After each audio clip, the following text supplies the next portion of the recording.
Arch Manning's name has carried weight in football circles since the moment he first picked up a ball. The nephew of Peyton and Eli, grandson of Archie, his surname alone guaranteed attention, but the wave of hype that followed him into Texas has been unlike anything we've seen in recent memory. Analysts, scouts, fans, and media outlets alike have been quick to crown him as the next great Manning quarterback, even before he's played a full season. But with that hype has come the inevitable scrutiny, and after a rocky debut against Ohio State and some flashes of brilliance mixed with mistakes at Texas, the debate has only intensified. To Arch's detriment, some of his growing pains have already been magnified on national stages. He's been late on reads, missed open receivers, and shown decision-making that betrays his inexperience. It's not unusual for a freshman quarterback to stumble in those areas. What makes it different for Arch is the spotlight. For every wobble in the pocket, there are headlines, tweets, and debates questioning whether the promise matches the hype. And for some, that hype was insane from the start. The business of football media thrives on hype, and Arch Manning has been the perfect storm. Just like Bronny James was mocked up draft boards more for his name than his numbers, Arch has become a universal talking point because his family tree makes him newsworthy before his performance does.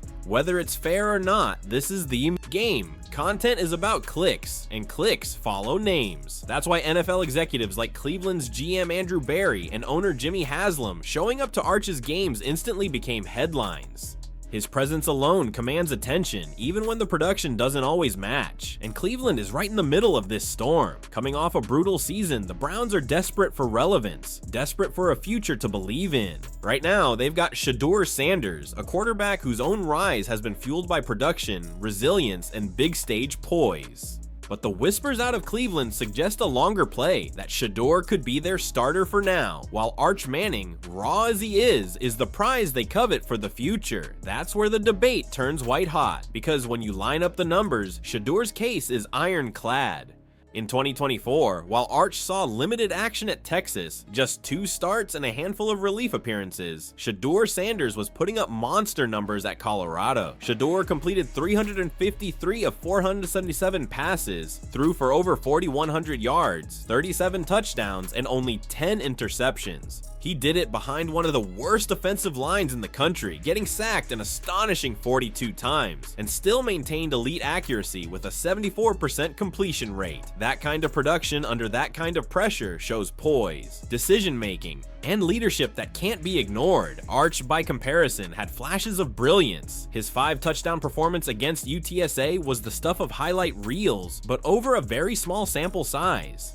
His full start against ULM exposed the other side. 258 yards, 2 touchdowns, 2 interceptions, accuracy issues, and questionable choices under pressure. His 969 passing yards, 9 touchdowns, and 2 picks in 2024 are solid, but they're small sample numbers that don't yet show consistency.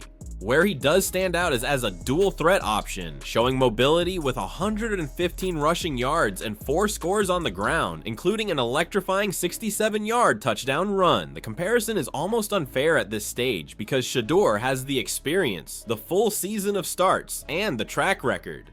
Manning is still an unpolished freshman trying to prove he can handle the weekly grind of the SEC. Texas will throw him into battles against Florida, Oklahoma, Georgia, and more in 2025. And that season will be crucial in determining whether the NFL hype holds. But pedigree matters in sports. Manning's last name is both his greatest asset and his greatest burden. It guarantees attention, headlines, and hype, but it also puts him under a microscope few young players could handle. For some, his name alone makes him the chosen one. For others, it makes him the poster boy for media-driven hype, unfairly. Elevated beyond his actual performance. Meanwhile, Shedeur Sanders, despite a better college resume to date, often faces more scrutiny. Critics pick apart his sacks, his decision-making under pressure, the perception that he holds onto the ball too long. What gets overlooked is that he's thriving in circumstances that would break most quarterbacks. He's shown he can carry a program, lead a locker room, and keep producing even when everything around him is collapsing. That resilience is what makes his case as Cleveland's present and perhaps their future so compelling. And yet Cleveland's reported interest in Arch Manning won't go away. That tells you everything about how NFL teams weigh potential versus production. Manning is still viewed as raw clay, a player with untapped upside who could blossom into a superstar once he matures.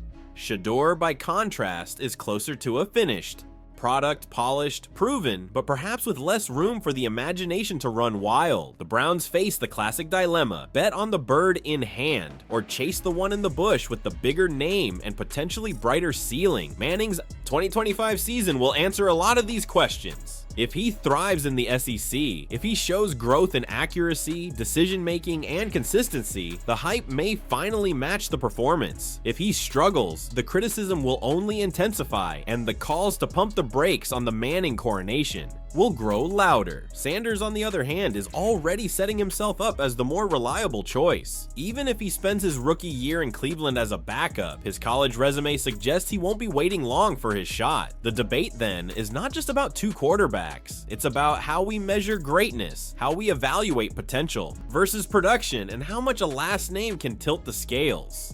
Arch Manning represents the allure of legacy and the promise of what could be.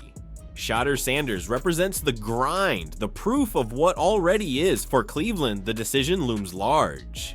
Stick with Sanders, a proven leader and productive passer, who has already shown he can thrive in chaos, or roll the dice on Manning, the young quarterback whose name alone might buy patience from fans and media while he grows into the role. It's a choice between stability and star power, between reality and projection. But one thing is clear: the hype around Arch Manning has to be tempered with reality. He hasn't earned the crown yet. His name ensures he'll always be in the conversation, but football is played on the field, not in headlines. Until he proves he can string together full seasons of consistency against elite competition, the comparisons to Shedeur Sanders and others will remain stark.